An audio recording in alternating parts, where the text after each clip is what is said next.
started this video, I just want to say a massive sorry for my terrible fairy-like background. It's all falling down just like my life. So I'm just going to pretend that it's okay for this video. I really can't be bothered to set it out and sort it out. Please excuse that, and now I've pointed it out, you guys are probably going to be staring at it for the whole video. Hello everyone, welcome back to my channel. Today I'm going to be doing another one of my Chatty Lucy videos. I don't know what to call this series, but basically if you are new here, please subscribe. These videos are basically where you guys give me topics to talk about and I just talk about it with no makeup on, messy hair and just comfy clothes. Yeah, one of my suggestions on my last video where I was talking about sex was to talk about mental health, and this was one I was really debating on doing, but when I asked you guys on my Instagram, I did like an Instagram poll if you guys would like to hear about it or if you'd like to see a Christmas tag. A lot of you guys said we want to see the video about anxiety, so that's what I'm going to do. This is a very touchy subject for me and I'm kind of uncomfortable about talking about it, but hopefully it will help someone out there. I'm not doing this video to be attention seeking, and I'm so scared that this video is going to get perceived wrong. My dog's just coming in my room. He's got a freebie in his mouth. I'm doing this video because it was requested and I know mental health is a big issue nowadays. The more people who talk about it, the better. So yes, I'm going to be talking about my anxiety. Also, I want people to know, even if they're in like my real life, that this is why I'm slightly different, or this is the way how I am, if I react different to things, or if I don't go out or something. Like, hopefully you'll be able to understand why and that I'm not just being a rude bitch. Basically, I want to start from the beginning. So I started suffering with anxiety when I first come into secondary school when I was 11 or 12. That's when it first hit me that I kind of wasn't the same. I don't know how to explain it. I'm not an alien or anything. I'm just saying, like, I wasn't as social as everyone else, and then I started having like panic attacks, and my dad took me to the doctor in October 2014, and he said to the doctor, like, Lucy's been having those panic attacks, like, what's going on? And she just said, oh well, she's probably got social anxiety. I don't actually have social anxiety. I have a different type of anxiety, which I'll talk about in a minute. But then at that point they thought I did have social anxiety. That's what they just put it down to, and they didn't do anything about it. No support or help. Something else happened quite big in my life. I don't really want to talk about it because I don't want to be attention seeking. But then I started getting early help, and basically early help is where you have CAMS, but then before CAMS you have early help sometimes, and they just kind of assess you a bit. They have the right to contact CAMS and whatever. So my early help person, I forgot her name now, but she had curly hair. I think her name might have been Angie or something, but yeah, I can't remember her name, but she was so lovely and she did so much for me. She kind of said, oh, I think you've got anxiety, and I was like, I don't know. And then she kind of, from there, she fast-tracked me to CAMS, and I was seen by CAMS within 2 weeks. Because there's such a long waiting list for CAMS, it takes about 6 months to a year to actually be seen, but it only took me 2 weeks because of the severity of my issues, basically. When I first went to CAMS, obviously they did stuff to do with my ADHD, and then they started talking to me about anxiety issues. And I've been seeing this woman, her name's Valerie. I've seen her for about 2 years now. She's kind of like a counsellor person, I guess. We just talk about my anxiety, but it's very difficult because I don't feel like it helps at all. I'm at CAMS a lot because of my anxiety and also other issues too, but I don't want to talk about those on the internet. This one's hard enough for me to talk about. Valerie's, she's lovely, and she just kind of, she was making notes about what I was saying, and she was trying to teach me techniques for when I'm having panic attacks, or trying to understand the roots of my anxiety issue. And then it took like a year, and then I finally got diagnosed with generalised anxiety disorder with panic attacks. So I'm just going to kind of talk about that.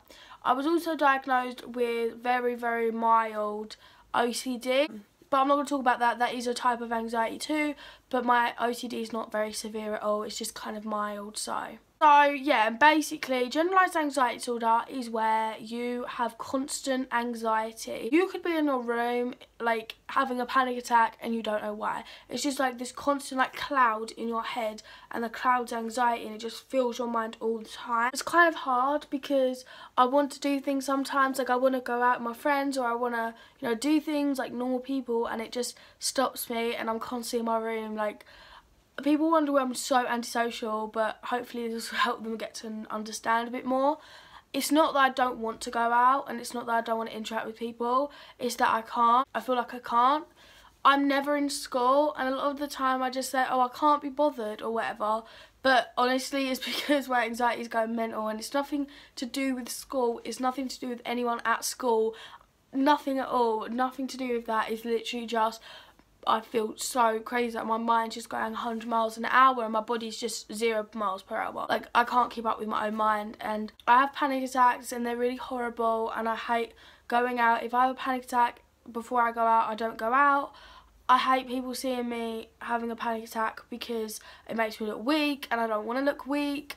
My mum also has generalised anxiety disorder, so I guess it runs in the family. I was put on this drug called fluoxetine, and that is an antidepressant which is used to help anxiety disorders as well as depression. That antidepressant, basically, I can't have it anymore because I've got to put on this other really, really strong drug for another one of my issues, and they counteract and kind of mess up my brain, so I can't have that no more. It's just so bad because now I feel like my anxiety's gone worse than when I was on it.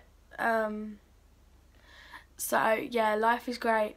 I know there have been periods in time where I don't upload YouTube videos, and that is literally because I watch a video back, and then sometimes I've actually had panic attacks over videos that I've made and edited, just because I can just imagine everyone disliking it. I can just imagine like people just not enjoying the video, and then I just like, nope, no. And even though it might be a perfectly good video, my mind's telling me it isn't, so obviously I'm going to trust my own mind.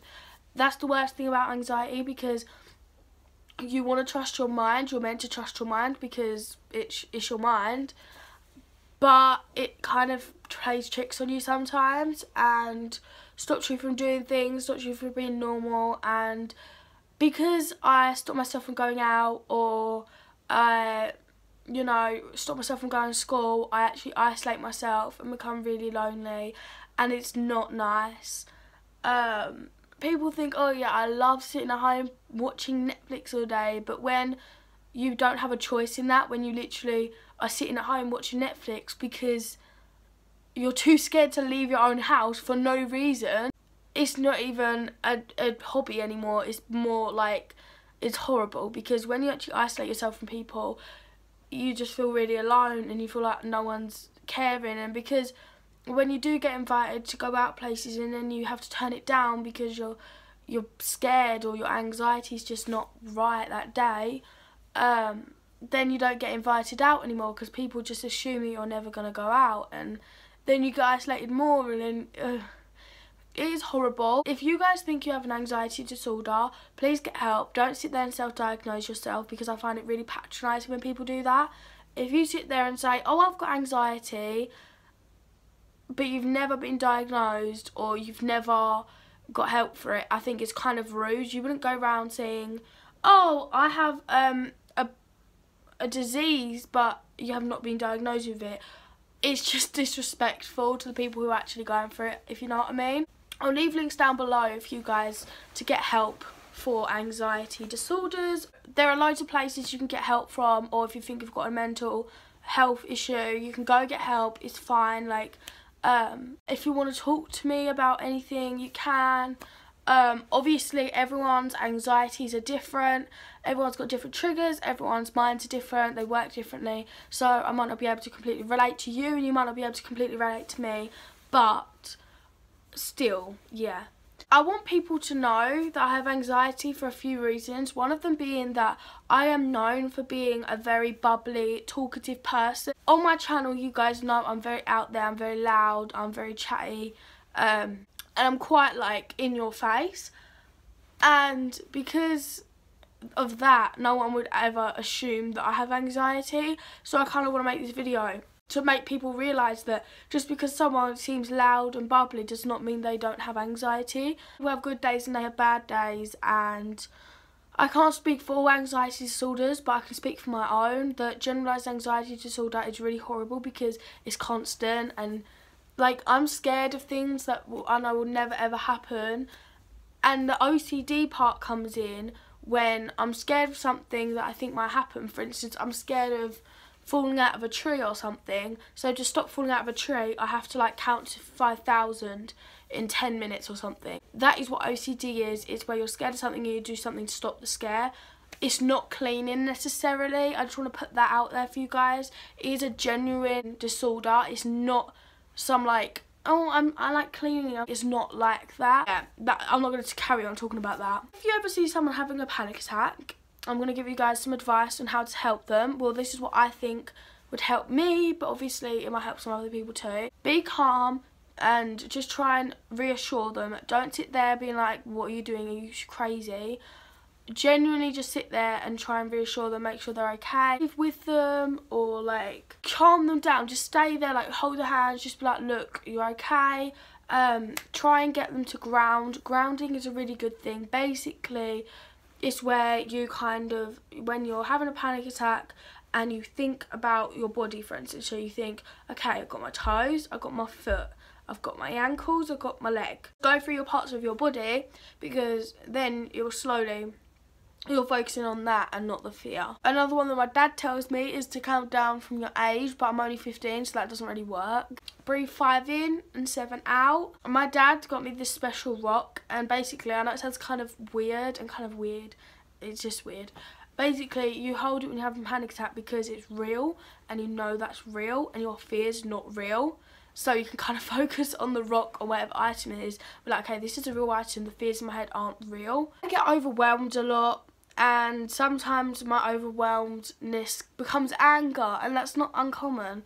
When you feel like overwhelmed and pressured by something, you can become quite angry and irritated. So that is normal, you know. I'm not very well right now either, and I'm having a bad day of my anxiety. So the point of this video is to not assume just because someone seems happy or seems like a bubbly person does not mean that their brain is completely up to scratch. Just be there for people with anxiety, just be understanding, just try and reassure them as much as you can, and that's all you can really do. Thank you for watching this video. Please give it a thumbs up and comment down below any other videos you would like me to do in this series, any topics, advice, whatever.